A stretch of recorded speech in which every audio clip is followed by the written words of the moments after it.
suis convaincu que d'ici quelques années, en fait, on regardera en arrière, on se dira, tu te rends compte, il y avait des gens, ils étaient obligés d'aller s'enfermer dans un bureau tous les jours de la semaine, 5 jours par semaine. Je pense qu'aujourd'hui, tu peux concilier une vie professionnelle exaltante et inspirante avec une vie personnelle sur mesure, en fait. Et je pense que c'est ça que permet le full remote, en fait.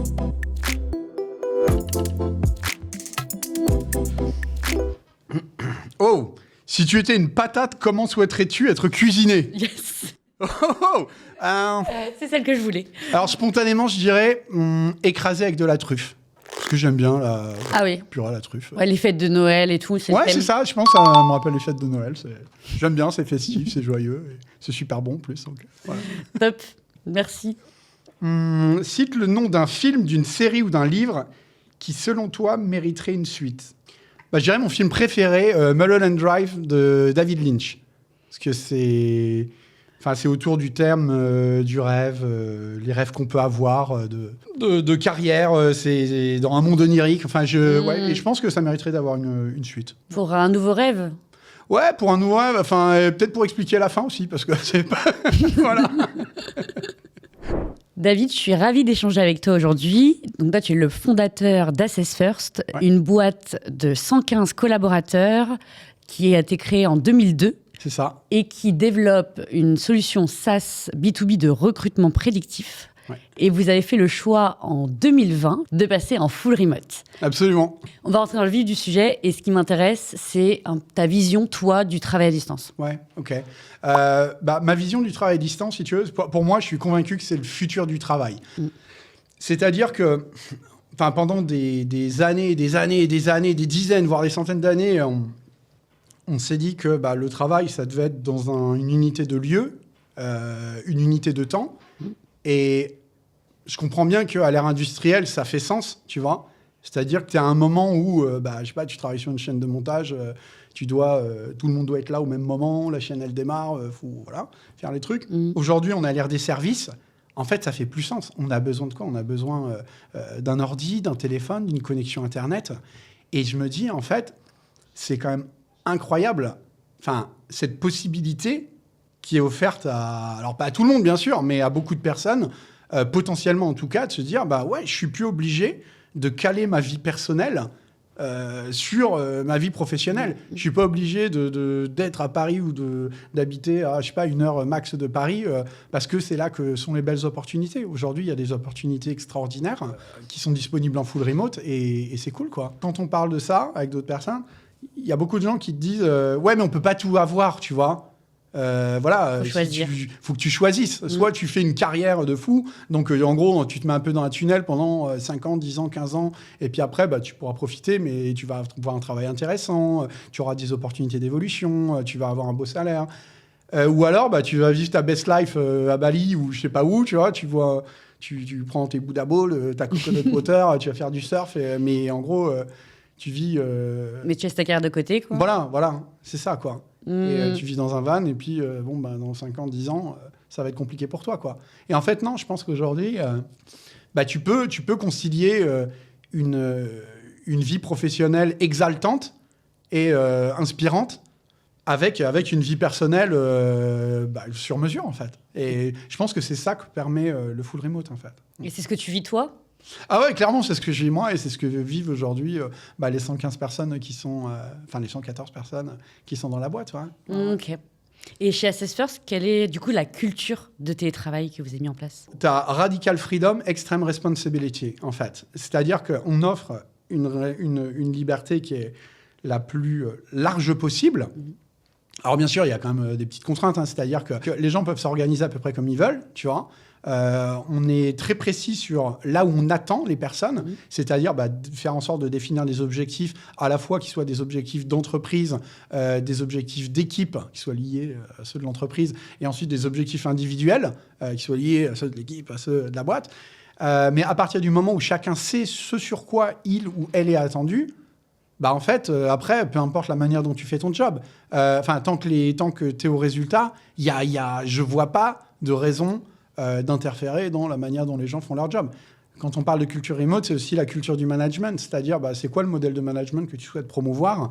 C'est sûr que tu n'es pas dans une attitude de command and control. Il faut plus être... Enfin, moi, je considère, par exemple, que le rôle du leadership, c'est plutôt d'avoir la vision, de présenter une vision du futur qui soit suffisamment grande, suffisamment positive, suffisamment enthousiasmante pour que tu aies envie d'y participer. Et la vision du management, c'est de faire en sorte d'être au service des personnes avec lesquelles on travaille, pour qu'elles soient dans la meilleure position possible pour réussir, en fait, et pour participer à la réalisation de cette vision. Moi, je pense, franchement, si tu as une culture un peu, entre guillemets, culture un peu en carton, tu vois, ce qui est hyper important, encore une fois, c'est d'avoir une vision qui soit, qui donne envie de la suivre, tu vois. C'est-à-dire que quand tu participes à la création d'une nouvelle version du monde, entre guillemets, tu vois, parce que, en fait, je pense que ça engage les gens. C'est-à-dire que, en fait, je pense que fondamentalement, derrière chaque boîte et chaque boîte qui réussit, il y a derrière une entrepreneuse ou un entrepreneur qui, à un moment donné, se sont dit, le monde tel qu'il est aujourd'hui, il y a un truc qui ne convient pas. Moi, perso, c'était sur la façon dont les personnes étaient recrutées, le fait que tu as des millions de personnes dont on ne voit pas forcément le potentiel parce qu'elles n'ont pas fait la bonne école ou qu'elles ne sont pas passées par les bonnes boîtes, et ainsi de suite. Et en fait, je pense qu'à un moment donné, tu te dis, waouh, cette situation, elle est suffisamment dérangeante pour moi pour que je décide d'y consacrer l'essentiel de mon énergie, de mon argent, de mon temps. Et quand tu arrives à dessiner un futur que tu estimes souhaitable et qui est suffisamment fédérateur, je pense que tu n'as pas trop ce sujet. Enfin, pour moi, en tout cas, c'est une bonne base. C'est une base qui est hyper importante. Tu vois. Et puis après, tu as aussi...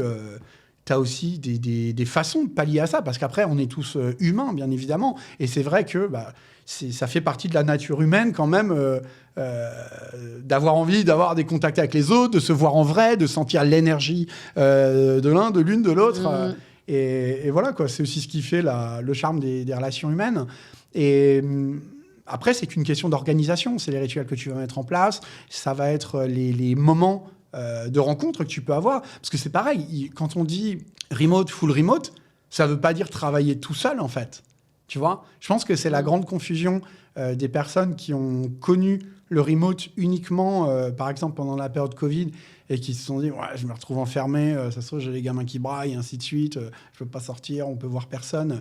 Ouais, je pense qu'il y a pas mal de gens qui l'ont peut-être vécu, pas toujours de manière très positive. Ça me fait penser justement à ce que tu disais dans le cadre d'un autre échange qu'on a eu ensemble. C'était la distinction entre work from home et work from anywhere. Ouais. Et où justement, avec cette distinction de mode de télétravail qui ne sont pas forcément les mêmes, est-ce que tu peux m'expliquer un peu ? Ouais, carrément. En fait, work from home, c'est tu travailles depuis la maison, work from anywhere depuis n'importe où. Et en fait, tu vois, moi, par exemple, je te donne mon exemple. Perso, j'adore travailler depuis chez moi. Et je me suis fait un super setup, des écrans, des machins, des trucs, un super décor. Franchement, je suis bien, tu vois, je suis vraiment bien. Et bien sûr, j'ai des interactions quotidiennes avec les gens de la boîte, en visio, en huddle, en call, et ainsi de suite. Mais il y a des fois, ça me saoule, en fait. Des fois, j'en ai marre, tu vois. Des fois, j'ai besoin de voir du monde. Des fois, ça va être juste de changer d'air, en fait.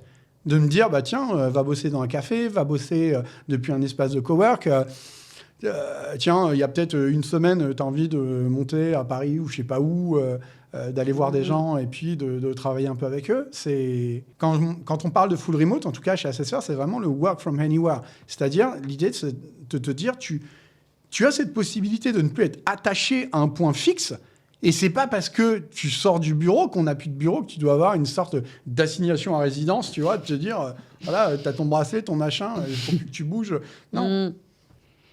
Encore une fois, je pense que ce qui est important, c'est d'offrir la possibilité aux gens de travailler depuis l'endroit qui va les inspirer le plus et qui va le plus les mettre dans les meilleures conditions pour participer à ce projet collectif qui est celui de la boîte, en fait. Et puis, chaque personne a une manière aussi différente de travailler. Enfin, son potentiel va se déployer de certains chez eux, d'autres dans un bar. L'inspiration peut venir de plein d'endroits différents.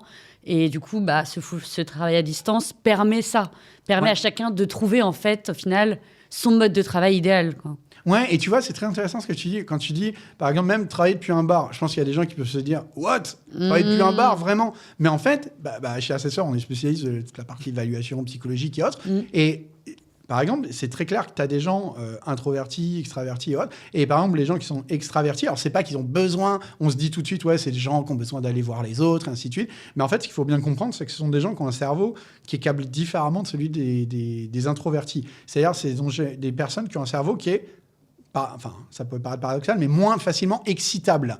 Et donc, du coup, ça veut dire quoi ? Ça veut dire que si tu as besoin de te concentrer à un moment donné, d'être focus, c'est peut-être bien d'être dans un environnement où tu as plus de stimulation que simplement une pièce avec le silence total, tu vois. Okay. Et dans un bar, par exemple, moi, je sais que je suis comme ça, et je sais que quand je me mets dans un bar, ça me canalise, en fait. Tu vois, ça me fait descendre, et ça me permet d'être beaucoup plus focus. Et tu as des gens qui supportent pas ça, en fait, qui ont besoin de se retrouver chez elles, tu fermes tout, tu mets même pas de musique. Et donc, ça doit permettre pour moi, le work from anywhere, encore une fois, à chacun de trouver la meilleure modalité de travail en fait, pour lui ou pour elle. Peux-tu me parler de la politique de télétravail d'Assess First ? Ouais, bien sûr. Donc la politique de travail chez Assess First, c'est 5 jours en remote, voilà, on est en full remote. Donc on prend en charge l'équipement de l'ensemble des collabs. Ça va être avoir les derniers laptops, ça va être je sais pas, le bureau qui se lève pour certains, les écrans externes, la souris, le truc, le casque, enfin tout ce qu'il faut. Parce qu'on croit que des personnes qui sont bien installées, tu vois, sont des personnes qui vont être plus productives et aussi plus heureuses, quoi. Enfin, je veux dire, si tu as envie de garder les gens chez toi, engagés, performants, pour moi, ça fait partie de la responsabilité de la boîte de les mettre dans les meilleures conditions possibles. Voilà. Et quels sont les autres avantages que vous proposez en matière de travail à distance ? Alors, la possibilité de partir, pour des raisons légales, jusqu'à 3 mois à l'étranger, où ils veulent. Okay. Sachant que, avec la petite contrainte pour certains jobs, de devoir être en interaction avec le client. Donc, si tu es à Sydney et que tu dois travailler avec des clients toute la journée, te caler un petit peu. Mais ouais, c'est ça, quoi. Au départ, on était ultra flex sur dire ouais, on s'organise comme on veut, chacun fait ce qu'il veut. Et en vrai, ça peut marcher, pas forcément avec tout le monde. C'est-à-dire, ça nécessite quand même une sacrée discipline personnelle et qu'il faut être en capacité à tenir en plus sur la durée. Tu vois ce que je veux dire ? Et derrière, se dire que si tu veux, le truc aussi, c'est qu'on est dans une boîte en full remote, mais dans une boîte aussi en très forte croissance. Tu vois, avec des projets qui arrivent de partout, des innovations à construire dans tous les sens. Donc, on a quand même, encore une fois, on est en full remote, mais on a beaucoup de collaboration à l'intérieur des équipes et entre les équipes. Donc, après, tu as aussi le développement de l'asynchrone au sein de certaines équipes, bien sûr. Mais tu as un petit mix entre les deux, tu vois. Et on se rend compte quand même qu'avoir des moments, tu vois, en tout cas au moins certaines plages pendant lesquelles tout le monde a la possibilité de travailler en commun, c'est quand même vachement pratique. D'accord. Et vous avez transité vers un modèle full remote en 2020, en l'espace de 3 mois. Comment vous avez fait ? Quelles ont été les étapes, les grandes étapes ? Ouais, alors les grandes étapes, déjà peut-être pour donner un peu de contexte, nous on a switché à l'issue du premier confinement, tu vois. Et parce qu'en fait, on était une boîte, on était très office first, voire office only, tu vois. Ok. Ouais. C'était comme ça, tu vois. Parce qu'en fait, il y avait une culture très forte, beaucoup de liens entre les personnes. Vous étiez combien ? On était 55 quand on a fait le passage en full remote. Et une équipe, tu vois, ils sont tous un peu... Enfin, on est tous un peu zinzin, chacun... Bon, voilà. Et ce qui fait que, tu as une grosse énergie et tout le monde adorait ça. Et on se retrouve, confinement. Et au départ, on s'est dit, wow, ça va être le délire pour arriver à bosser. Et puis, en fait, ça s'est passé super bien. Mais vraiment super bien, tu vois. Okay. Et dès le départ, même, sans savoir qu'on allait se mettre en full remote... on avait commencé à se dire, ah bah tiens, on va peut-être documenter ceci ou cela, parce que nous, on était dans la culture orale, mais quasi exclusive, tu vois. Okay. Rien n'était documenté, il y avait quasiment pas de process. Enfin, c'était, chaque personne avait un petit bout de la connaissance. Quand on faisait les onboarding, je sais pas si on en parlera, mais c'était, en gros, il fallait lever la main, et puis t'en avais 3 ou 4 qui répondaient quand t'avais une question, tu vois. Et puis, donc ça marchait bien. Et un jour, je sais plus, tu vois, je me lève un matin, et je me dis, faut qu'on soit comme ça pour toujours, en fait. Mais vraiment, il y a eu un espèce d'éclair. C'est une révélation. Ouais, une révélation, en fait. Tu vois, c'est un commun. Oh et puis, on fait un comex, là. Et tout le monde se dit, ouais, pourquoi pas ? Vas-y, on le fait. Et puis, on s'est dit, bah voilà, on va transformer la boîte. On va passer un full remote pour toujours, en fait. Parce que, en fait, tout de suite, tu sais, quand tu te projettes et que tu te dis, encore une fois, que tu te dis, waouh, tu pourras avoir une vie complètement différente. Ça fait 20 ans que tu es à Paris. J'adore Paris. Enfin, j'adorais Paris. C'est génial. Hein. Mais à un moment donné, bah, ça te saoule, tu vois, tu as envie d'autre chose. Enfin, quand tu commences à voir ailleurs, tu vois, même par exemple, moi, quand j'étais en vacances, des fois, enfin, c'est pas des fois, tout le temps, je prenais mon ordi avec moi. Tu te retrouves, dans côté d'une piscine en Toscane, tu es en train de bosser, tu es super inspiré, tu produis 4 fois plus qu'avant en 7 fois moins de temps et tu te dis mais attends, c'est le délire en fait.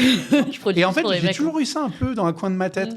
Et au début, je me disais ouais, je sais pas, c'est peut-être toi, tu es comme ça, mais bon, est-ce que ça marcherait pour tout le monde ? Et là en fait, on s'est rendu compte très rapidement que et encore une fois, on n'était pas dans le meilleur des contextes. Hein. On ne parlait pas d'aller bosser depuis des endroits géniaux. Non, chacun était enfermé chez soi et ça se passait bien, quoi.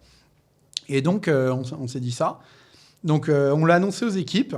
On a eu une réunion et, où, justement, je leur ai présenté la vision pour le full remote. Alors, je ne leur ai pas présenté comme ça. C'était une presse sur, en gros, le travail d'une manière générale, tu vois, où j'expliquais, voilà, on est passé par différentes ères. Il y a eu l'ère industrielle, il y a maintenant l'ère des services. Slide de conclusion. On était en Zoom ou en Google Meet, je ne sais plus. Slide de conclusion, tu as l'espace, la Terre, carrément grossissant. Et je leur dis, voilà, à partir de septembre, ça, c'est votre bureau. Et là, les gens, ils font, waouh. Ils ont débloqué parce que, si tu veux, tu vois, il y avait vraiment ce double truc de, à la fois, waouh, génial, on va pouvoir bosser de n'importe où. Et puis le côté, mais qu'est-ce qui va devenir de notre culture, en fait ? Ah oui, il y a dû y avoir des réticences, quand même. Alors, tu as eu 3 réticences fermes au bout d'1 ou 2 semaines. De gens qui sont venus nous voir en nous disant non, moi ça va pas le faire en fait, c'est mort. Donc on a trouvé des solutions, on les a accompagnés, on a trouvé un autre job. Parce que, voilà, quand c'est pas possible, c'est pas possible. Et puis derrière, on a inventé notre version du full remote. On l'a co-construite, j'ai envie de dire, avec chacun et chacune dans la boîte. Tu vois, par exemple, dès le départ, on a fait une enquête. On s'est dit bon, ok, c'est bien, mais est-ce que les gens sont bien installés ? Tu vois, par rapport, on parlait tout à l'heure de l'équipement. Et là, tu fais une enquête. OK, comment vous vivez le truc émotionnellement, psychologiquement, qui est équipé en ceci, cela. Et là, tu vois une disparité, mais extraordinaire, avec des gens hyper bien équipés. Ils avaient 3 écrans, 4 souris, 7 webcams. Et bien, j'abuse. Hein. Et d'autres qui bossaient en gros, puis leur laptop sur la table haute dans la cuisine. Tu vois. Et là, c'est là où on s'est dit, justement, ça va pas, en fait. Tu peux pas bosser correctement et tu peux pas, en tant que boîte, en tant qu'employeur, te dire, je m'en fous, c'est pas mon problème, en fait. Ils se démerdent, tu vois, c'est déjà bien s'ils sont en remote. Non, c'est pas ça, en fait. OK. Et toujours pour revenir sur cette démarche de transition, du coup, vers le full remote, quels ont été, pour toi, les gros chantiers ? Gros chantier. Alors, le premier chantier, je dirais, après la phase de diagnostic et puis s'assurer que tout le monde est équipé, ça a été mettre à l'écrit, en fait, tout, enfin, documenter, tu vois. C'est-à-dire, encore une fois, hein, là, tu te retrouves, tu peux plus lever la main ou hurler dans l'open space. « Hey, vous savez... comment ça se passe pour ceci ou cela ? Non, tu peux pas faire ça. Donc, du coup, on s'est dit, voilà, on va prendre team par team, équipe par équipe, on va documenter la connaissance client, produit, métier, les problématiques de nos clients, enfin, tout. Et donc, on s'est fait un Notion, et donc avec toutes les teams qui ont participé, quoi. Et en vrai, ça a été, pour avoir la V1, ça a été assez rapide. Tu vois, je crois qu'en 1 mois et demi, on avait déjà quelque chose de pas mal. Et puis après, Alors, grosse étape aussi, quand on a continué à recruter, et là, tu dois faire tes premiers onboarding, full remote, et tu te dis, ça va pas le faire. Tu vois, on a intérêt à se professionnaliser un peu, quoi. Et là, on a tout réinventé de la même manière. On s'est dit... Et alors, très, très important, on est parti du principe qu'il fallait qu'on crée le meilleur process d'onboarding en full remote. Mais surtout pas faire l'erreur de transposer ce qu'on avait en présentiel et se dire comment on va pouvoir adapter un peu au mieux pour en faire une version 100% en ligne, quoi. Parce que ça marche pas, tu vois. En fait, tu vas forcément avoir... Si un onboarding a été conçu pour être en full présentiel, tu peux pas le digitaliser. En fait, il a été conçu by design pour avoir les meilleurs résultats dans cette modalité. Et comment, du coup, vous avez structuré votre nouveau processus d'onboarding ? D'onboarding ? Ouais. Alors, en fait, tu as plusieurs choses. C'est, tu as plein, toutes les infos légales, machin, donc qui sont disponibles dans la Notion. Et puis ensuite, tu as tout un parcours. Donc, on utilise une solution qui te permet de faire un parcours. Donc, avec RiseUp, tu peux faire ça. Tu as des parcours où la personne arrive et elle a des choses à faire. Tu vois, des choses à faire, ça peut être de l'information dont elle doit prendre connaissance. Ça peut être des temps forts, par exemple. Tiens, là, tu as tel point avec une personne RH. Là, tu as des points avec des membres de ton équipe. Des points, tu dois rencontrer aussi en un système qui automatiquement te fait rencontrer des personnes de manière random chaque semaine. Donc, il va dire, tiens, là, tu as un meeting. Par exemple, tu arrives, je sais pas, tu es Customer Success, tu as un meeting avec quelqu'un de l'IT, de la tech ou de la science. Et en fait, rien à voir, il y a toujours des liens, mais pas des personnes avec lesquelles tu vas travailler quotidiennement, on va dire. Et en fait, ça, c'est hyper important parce que ça va te permettre, quand tu mixes ces différents aspects, c'est-à-dire des éléments lié à ton travail, à tes connaissances, tes compétences, et de l'autre côté, la partie plus sociale, rencontrer des gens, en fait, c'est là où, justement, tu vas pouvoir t'immerger dans la boîte, rentrer dans la culture. On a aussi la mise en place d'un système de mentoring. Okay. C'est-à-dire que chaque personne qui rentre va avoir un mentor ou une mentor. Donc, tu as des gens qui se sont portés volontaires et donc, pour être mentor. Et donc, ça, c'est pas mal aussi. Parce que ça te permet, tu vois, en accéléré, de prendre connaissance aussi un peu de la mythologie de la boîte, tu vois, les histoires, la légende d'Access First, toutes ces choses-là. Et donc, c'est vraiment en multipliant, on va dire, les canaux, les outils, les moments. Des fois, c'est des tâches. Des fois, tu dois tourner des vidéos. Par exemple, les gens, quand ils arrivent, ils doivent faire une petite vidéo de présentation en anglais, 2-3 minutes max, 1 minute et demie, on va dire. Et c'est plein de petites choses qui, mises bout à bout, en fait, font que la personne, déjà, est intégrée par les autres et elle peut elle-même s'imprégner, en fait, de notre culture. Ouais. Et en mixant un peu, en fait, des expériences c'est des totalement différentes. Exactement. Et très timé, tu vois. C'est-à-dire que tu as toujours des trucs à faire. Parce que ça aussi, c'est très important. C'est-à-dire que quand tu es en full remote, l'onboarding, faut pas te rater, tu vois. Faut quand même que ce soit bien timé. C'est-à-dire qu'encore une fois, quand tu le fais en présentiel, tu es là, tu n'as pas ton ordi, tu vois, bon, ok, tu vas discuter avec des gens, tu vas prendre un café, mais tu fais quoi si tu sais pas ce que tu as à faire quand tu es chez toi ? Tu fais rien, en fait, tu vois, tu es démuni. Oui. Donc, du coup, tu as intérêt à vraiment bien timer le truc. Quoi. Ouais. Et donc là, on a parlé un peu d'intégration. Ouais. Vous êtes spécialisé dans le recrutement de talents. Et du coup, j'ai une question pour toi. C'est comment vous faites pour évaluer l'aptitude des salariés, des candidats à travailler à distance ? Ouais, alors... Absolument. Donc Assessor, c'est ça. On est spécialiste dans l'évaluation du potentiel. Donc, c'est une solution qui va permettre d'évaluer le potentiel des gens au-delà du CV. Donc, sur 3 axes, tu as la personnalité, les motivations, les capacités cognitives. Donc, en gros, chaque candidat complète son profil. Tu as son profil, on va dire, de soft skills et de potentiel. Et derrière, tu vas pouvoir comparer ce profil par rapport à ce qu'on appelle, nous, des modèles prédictifs. C'est un peu des sortes de référentiels. Par exemple, tu te dis, je veux recruter un business developer. OK, tu vas faire le matching. Tu vois où est-ce que ça décale, où est-ce que c'est aligné. Et en gros, tu as un pourcentage de global, en gros, de capacité à réussir. Et on fait la distinction entre aptitude à réussir, aptitude à être engagé. Okay. Ensuite, on a bossé justement sur de nouveaux indicateurs, en particulier un qu'on appelle le remote score. C'est-à-dire qu'à partir du moment où tu as une personne qui complète son profil, eh bien, tu vas avoir, en gros, un indicateur qui va dire, voilà, est-ce que la personne a un mindset, un mode de fonctionnement à la fois cognitif, personnel, émotionnel, relationnel, qui est plutôt orienté, ça va de plutôt full office jusqu'à plutôt full remote, avec toutes les gradations. Et l'idée, c'est pas de dire, tu as des gens, par exemple, si tu es en Office First, par exemple, on va pas te dire, ah non, tu peux pas bosser en full remote. Mais c'est juste, bon, il y a quand même des indicateurs, il y a des choses auxquelles il faudra que nous soyons attentifs et que tu sois attentif en tant que collab. Alors, et bien évidemment, enfin, si tu as un score full remote à 100%, ouais, ça va quand même vachement faciliter les choses. Et si tu veux, tu as 2 axes qui sont pris en compte.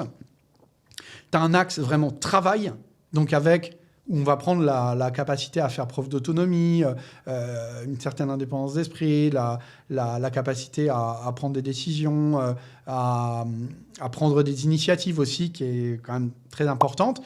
Et tu as de l'autre côté là, un axe plutôt social, relationnel, et où on va chercher des personnes qui sont en... Alors, tu peux être introverti, extraverti, c'est pas le sujet.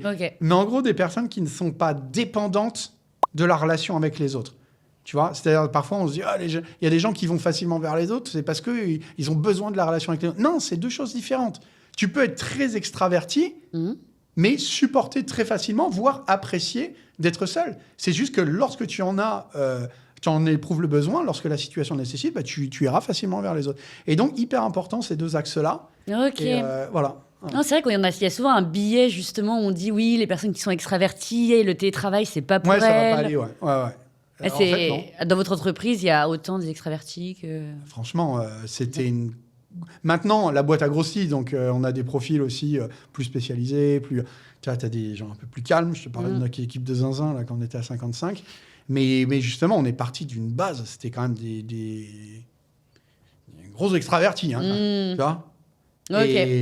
Et ça se passe. Il n'y a pas de problème. Non, ça se passe très bien. Ok.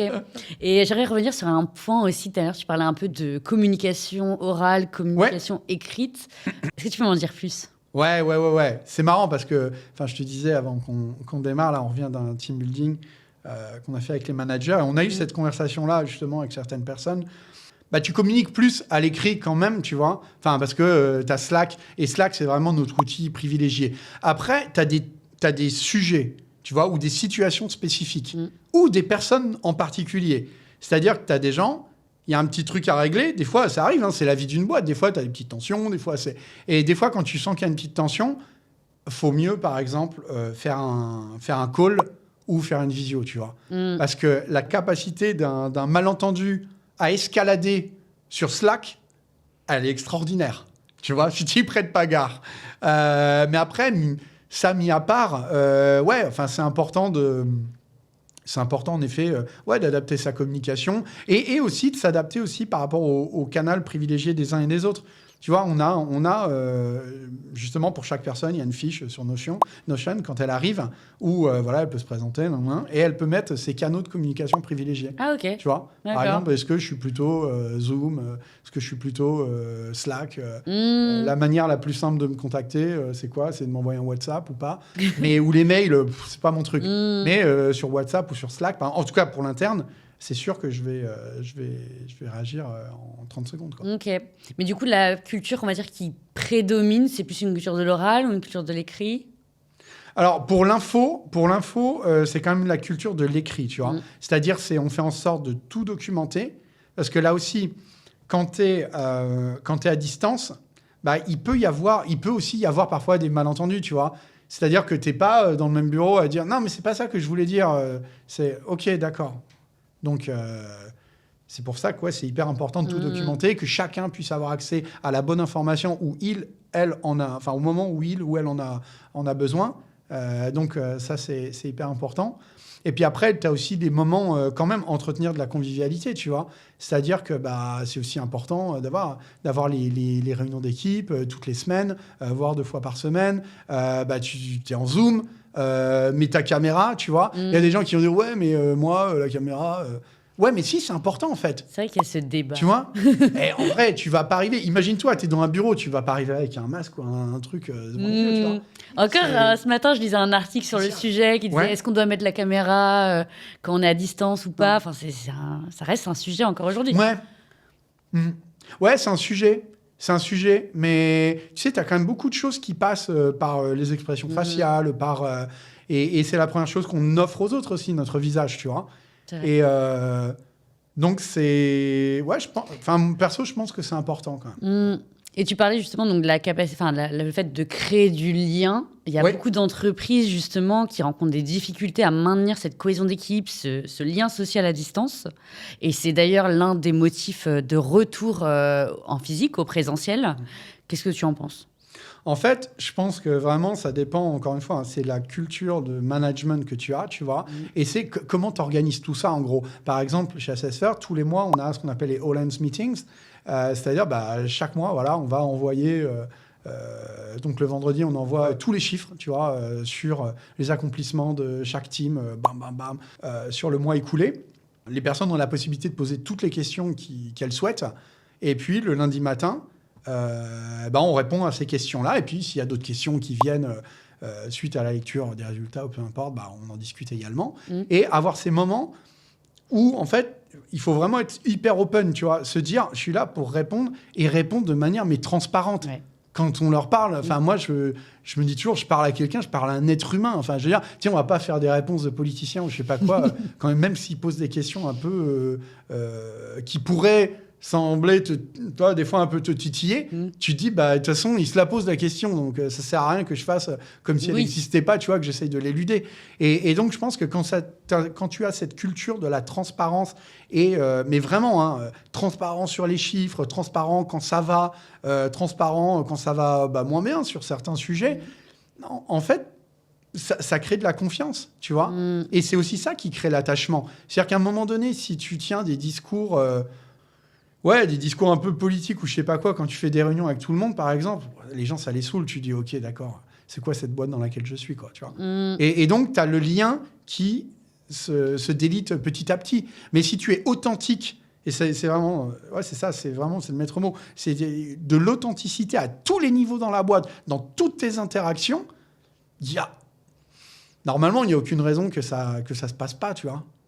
Et encore une fois, c'est toujours permettre aux gens de comprendre en quoi leur travail personnel participe, aux objectifs de la boîte et aussi à la réalisation de la mission. Tu vois, tu as vraiment les deux aspects. C'est-à-dire que, en fait, pour moi, il faut parler à tes collabs, faut parler à leur côté rationnel, bien sûr, mais si tu parles pas à leur côté émotionnel, tu passes à côté de... Oui, en fait, on revient un peu sur ce que tu disais au début, sur la vision de l'entreprise, la direction, et qu'il faut aussi embarquer les personnes pour créer aussi derrière cette cohésion, ce collectif derrière un objectif, quoi. Et si tu veux, moi, j'ai plutôt l'impression, tu vois, que quand tu te dis, le remote, ça fonctionne pas, c'est que c'est pas un échec du remote en soi. En fait, c'est un échec de ce que tu as mis en place ou ce que tu n'as pas mis en place pour faire vivre la culture de ta boîte d'une manière générale. Alors que c'est sûr que le full remote, ça va peut-être exacerber certaines choses que tu aurais eues dans le présentiel, tu vois. Ça va peut-être provoquer plus rapidement le désengagement. Mais par contre, quand il y a l'engagement, il n'y a pas de sujet, en fait. Ouais. C'est... OK. Et en termes de rituels, tu parlais du coup des rituels que vous avez mis en place au niveau mensuel et qui sont virtuels, du coup. Ouais. Est-ce qu'il y a d'autres rituels que vous avez mis en place au sein de l'entreprise ? Ouais, on a 2 fois par an, en mars et en septembre, on a les Maxi Team Building, où on emmène tout le monde, ça dépend, hein. Ça peut être, on est parti à Aix, on est parti à Ibiza pour les 20 ans de la boîte. C'était mémorable. T'imagines ? Et tu te retrouves, t'es sur un bateau là entre Ibiza, Formentera, soleil couchant, la musique à fond et tout, tous les gens, enfin, tu vis des expériences extraordinaires, tu vois. Et ça, c'est ultra important. Après, c'est aussi des moments pour bosser. On est parti à Biarritz, on est parti dans des châteaux à côté de, je sais plus, au sud de Paris, je crois. Et en fait, donc on a ça 2 fois par an. On a aussi, il y a des budgets qui sont gérés par les manageuses, qui leur permettent d'organiser. Alors, ça dépend. Il y en a pour certains, ce sera tous les 2 mois. D'autres, ce sera tous les 4 mois, en fonction de leurs besoins. C'est eux qui s'organisent via leur budget. En fait, ils peuvent se voir intra-équipe. Par exemple, tu as les sales. Par exemple, là, tous les sales. Alors, ça fait beaucoup de gens chez nous, les sales. Donc, parce que tu as plein de sous-divisions. Mais en gros, tous les sales sont partis au ski dernièrement. T'en as d'autres, je sais plus, qui étaient partis en Grèce à un moment donné, d'autres à Marrakech. Enfin, tu vois. Et en fait, ces moments sont aussi hyper importants. Et en fait, quand on dit, ouais, le remote, ça crée des silos, je sais pas. Alors oui, tu as raison, ça peut les renforcer. Je crois que c'est la croissance et la croissance rapide qui, si on n'y prête pas garde, peuvent en effet créer des silos, tu vois. Même si tu te crois immunisé, tu dis, ouais, nous, on n'est pas pareil. Non, mais ouais, mais quand tu grossis super vite, et qu'à un moment donné, tu as plein de projets, tu innoves dans tous les sens, bam, bam, tu sors des nouveaux produits, des machins. Ouais, tu peux avoir tendance à un moment donné à dire, on est focus. Et puis, à un moment donné, tu peux perdre le fil avec les autres équipes. Et donc, ces moments-là, ça permet aussi à un moment donné de se dire, bon, ok, allez, on met tout à plat là, c'est quoi les sujets qu'on a ? Donc, il y a peut-être un sujet, j'en sais rien moi, entre le product et la tech. Allez, product, tech, science, boum, vous partez pendant, je sais pas, quelques jours et vous bossez là-dessus. Ensuite, tu vas avoir peut-être le market et les BDR, SDR. Allez, hop, comment on résout ça ? Et puis, ces fameux moments 2 fois par an où là, on travaille encore une fois tous ensemble. Alors, c'est quand même des gros moments où on va bien profiter, hein, parce que c'est des moments pour faire vivre justement la culture et autres, et puis renforcer ce lien entre les uns et les autres. Mais c'est aussi des moments où on va bosser, on va taffer dur sur nos problématiques du moment, en fait. Et comment anticiper tous ces problèmes qui pourraient survenir, quoi. Ouais, hyper intéressant. Et tu parlais aussi d'innovation. Donc j'aimerais bien revenir là-dessus, puisque c'est le deuxième motif souvent qui a avancé de retour sur site. Et c'est pas récent, puisque IBM en parlait déjà en 2017, lorsqu'ils ont abandonné le télétravail en prétextant un affaiblissement de la créativité au sein de leurs équipes. Qu'est-ce que tu en penses ? Est-ce que tu as l'impression de moins bien innover à distance depuis que vous êtes passé en full remote qu'auparavant ? Alors, non, carrément pas. En fait, tu sais, moi, tous les gens qui disent « Ouais, la machine à café, tout ça, la sérendipité, machin... » Non, pour moi, c'est de la connerie, en fait. Mais de la connerie à 100%. En fait, c'est pas parce que tu vas mettre 3 gus ou 10 gus dans une salle et tu vas leur dire « Allez, maintenant, on est créatif, tu vois. » Ou alors « Ah, mais oui, mais lui, il avait une idée, et puis moi, j'ai rebondi, et il y a ça, et on a envoyé une fusée sur Mars. » Non, c'est pas comme ça que ça se passe, en fait. En fait, encore une fois, tu recrutes des gens passionnés par leur sujet, tu vois, il y a des gens, par exemple, on a des psychométriciens, on a des data analysts, des data scientists, on a des gens qui sont dans la tech, on a des psychologues, et ce sont des personnes fondamentalement passionnées par leur domaine. Des gens qui vont orienter cette passion vers un goal, un objectif supérieur. C'est-à-dire, encore une fois, celui de transformer la manière dont les entreprises recrutent et managent les talents. Et parce qu'elles pensent que c'est important, en fait. C'est une cause qui est importante. Tu as des gens comme ça. Enfin, ils vont pas s'arrêter d'innover parce que ils sont en full remote, tu vois. Encore une fois, ils ont la possibilité de se voir. Mais en fait, le truc, c'est que chacun bosse dans son coin. Ensuite, tu travailles de manière collaborative. Ça peut être justement sur des notions, sur d'autres projets.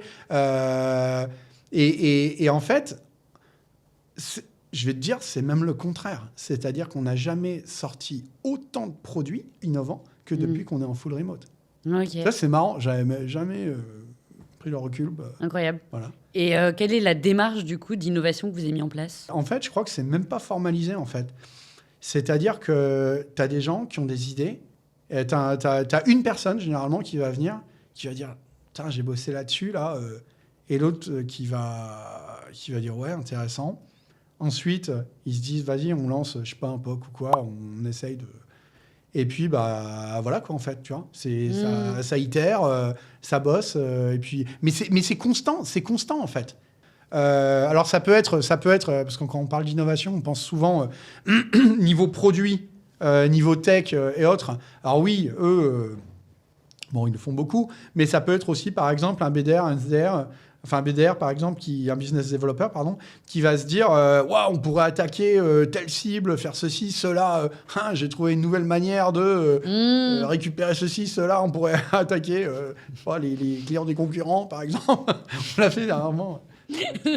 Ça m'a valu un appel du CEO d'un de nos concurrents. Enfin bref. Mais en fait, c'est surtout la capacité à innover. Elle est aussi beaucoup dépendante de la manière dont le management et le leadership va accueillir ça, tu vois. Est-ce qu'on dit tout de suite, non, c'est une idée à la con, ou est-ce qu'on dit, ouais, génial. Par exemple, je sais que quand il y avait eu cette fameuse initiative, c'était Dune BDR à l'époque. Bon, je m'étais fait appeler, tout. donc après, j'avais eu un débrief avec la nana en question chez nous. Et elle me disait, je pensais que tu allais me flinguer, tu vois. Et je lui ai dit, c'est génial, en fait. En fait, on va le faire, mais à l'échelle, tu vois. Et en fait, quand tu as ce genre, je pense, de soutien aussi, bon là, c'était de moi en l'occurrence, mais ça peut être des managers, des manageuses, eh ben, tu te dis, j'ai le droit, quoi. J'ai le droit à l'erreur, j'ai le droit de tenter des trucs. Et je pense, moi, que la capacité à innover, elle est beaucoup liée à ça, tu vois. Ouais, car tu mets des gens passionnés par leur domaine, inspirés par un projet supérieur, et tu crées les conditions. Tu leur dis, t'as le droit, en fait. T'as le droit de tenter des trucs. Ben, en fait, ça se passe. Ça se passe, tu vois. Et j'aimerais rebondir encore parce que du coup, tu parles de management et j'aimerais vraiment qu'on parle un peu de votre mode de management chez Assess First. Tu parlais tout à l'heure de management axé sur les résultats. Ouais. Est-ce que tu peux en parler un peu plus ?